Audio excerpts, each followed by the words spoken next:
This is BBC Two. Now Kirsty Walk with Newsnight. This 9-year-old girl is being forced by the government in Uzbekistan to pick cotton.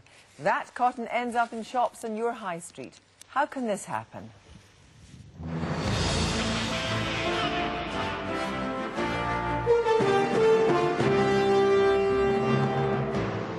Tonight, an undercover Newsnight investigation reveals shocking government-led child exploitation in Uzbekistan.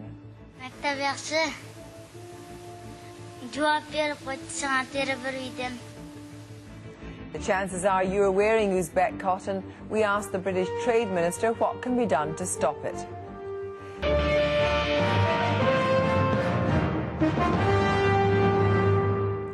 Good evening. Was the shirt on your back made using forced child labour?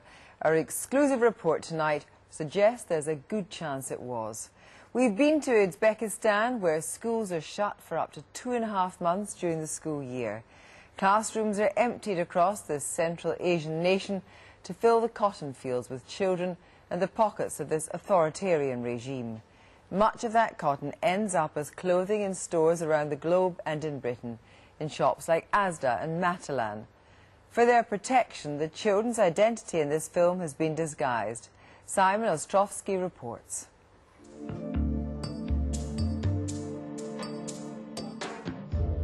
I wonder what people would think if they knew where the cotton in their clothes came from. In a matter of weeks, I've managed to do something no one has done before. I've traced the cotton in the garments we wear in the UK from the clothes rack to the cotton field. And this is what I found. Children as young as 9 in Uzbekistan forced out of school by the state and into labor.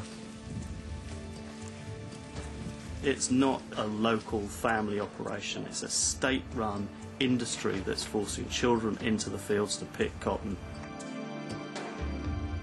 It's shipped around the world, so unambiguously everybody ends up wearing some of it. A few weeks ago, my cameraman and I got into Uzbekistan posing as reporters from a textile industry magazine. We said we were filming for the magazine's website. We had to lie about who we were in order to get visas because Uzbekistan has closed itself off to the outside world. 2 years ago, President Islam Karimov's regime put an end to street protests in the city of Andijan by killing hundreds of demonstrators. Scores of dissidents and journalists were thrown in jail, and since then, the BBC has been denied permission to operate there. According to Human Rights Watch, Uzbekistan's government is one of the most repressive regimes to have emerged from the breakup of the Soviet Union.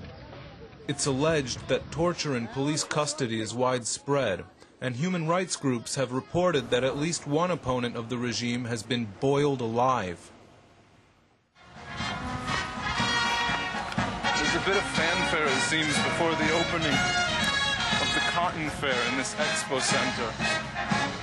They've got a full military band. I had to be very careful about the questions I asked about cotton, because the industry brings the country's elite most of their revenues. And I was about to slip into their premier money-making event, claiming I was somebody I was not. Uzbekistan is the second largest exporter of cotton in the world, so it's no surprise that buyers from around the globe come here to the Cotton Conference year after year. They're here to court the only authorized seller of the commodity in this country, the Uzbek government. Cotton merchants, mainly Western companies, make deals worth $1 billion a year with the government, despite the fact that human rights groups have reported that forced child labor is widespread. The Uzbek government has officially stated that child labor is not allowed, and this seems to have been accepted by the global cotton industry. Uzbekistan is reporting that cotton is purchased from farmers on world prices, and that child labor and other forms of labor abuse are outlawed in Uzbekistan. This ran counter to everything I had heard about the industry here. I wanted to press the speaker further.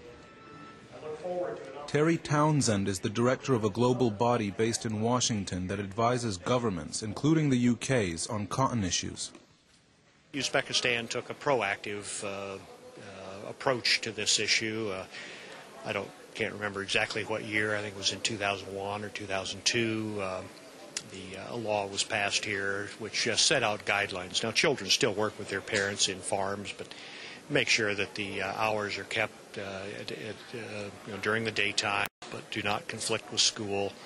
Working conditions have to be appropriate, and just in general making sure that there were no abuses of children taking place in the cotton industry here.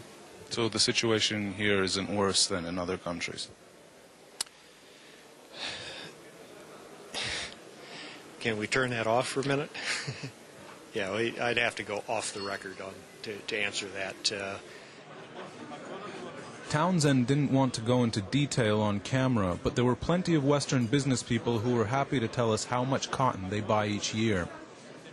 None of them had met a grower or mentioned the problem with child labor. They all said they dealt only with the government. Well, I think we are one of the biggest off-taker of Uzbek cotton. You know, we're handling between 130 to 150,000 tons. Last year we bought something about 100,000. How much do you usually buy here yearly? The furs, probably only maybe about 5,000 tons as a contract with the government. But obviously later in the season there's opportunity to buy from other people who've already bought from the government. But maybe 10, 15,000 tons over a whole season. Plexus Cotton is based in Liverpool and has an office in Uzbekistan. I think there's very few places left in the world where you can buy a large volume in any one go. Do you think the cotton that's purchased here by Plexus ends up in a lot of the clothing that you and I buy in High Street, England, in the UK? Yeah, definitely so. There was other evidence that Western companies were making clothing in Uzbekistan out of Uzbek cotton. Amongst the brand names, we saw this hoodie from Topman. So this is made in, made in Uzbekistan. We've done a few interviews, and it seems like some of the organizers are kind of worried. They're asking me a few questions about the textile magazine that I claim to be representing. Even more worrying is that a woman seems to have recognized me. She's been in London, and she knows a BBC reporter that I know. I told her it wasn't me, and she was mistaken, and she seems to have believed me. Hopefully my cover's not blown. That entire thing is cotton. During the 3 days of the conference, the government showcased the various stages of the cotton industry, from storage to processing. But the one thing that was absent from the guided tour was how the cotton was picked, even though we were there during the harvest. They've classified this as Birinci Oli. What does that mean? That's first grade, so that is top quality, which is equal to anything in the world. I mean, Phil Hesketh has spent over a decade working in Uzbekistan and set up the government's quality control lab. I was hoping his Uzbek colleagues could help me find out more about the cotton pickers. How much does this bit of cotton cost if you're going to sell it? This bit? Yeah. I don't know. Well, you're looking about 68 cents a pound. Okay. Now, how much is the cotton picker going to get out of that? God knows. How much is a farmer going to get? How much for somebody to pick cotton? How much? You mean the crop, the size of crop? When somebody picks cotton, how much do they get? That's a bit of a political question. Is it? Daily? Yeah, okay. The officials told me the cotton pickers get 3.5 pence per kilo. If that's true, the government cashes in on a markup of 20 times what it pays the workers. Then the big cotton harvesters move into the fields. In Soviet times, the drive to modernize industry meant that much of the Uzbek cotton was gathered by machine. And the cotton balls are quickly and efficiently sucked off the plants. But with the memory of Uzbekistan's Soviet past growing dimmer and its access to cheap machinery drying up, the government is increasingly relying on people